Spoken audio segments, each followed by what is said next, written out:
بسم اللہ الرحمن الرحیم۔ السلام علیکم ورحمۃ اللہ وبرکاتہ۔ اب رمضان کے بعد اس عورت کی طرح نہ ہو جانا۔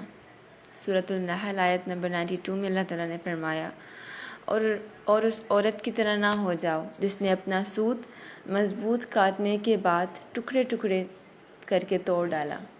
سوت کاٹنا مطلب روئی سے دھاگا بنانا۔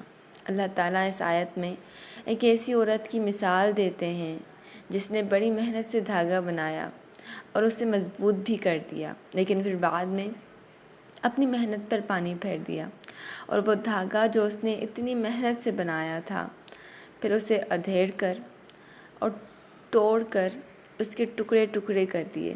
آپ نے رمضان میں کافی عبادات کی، برے کاموں سے دور رہے، اللہ تبارک و تعالیٰ کو جو اعمال پسند تھے وہ کیے۔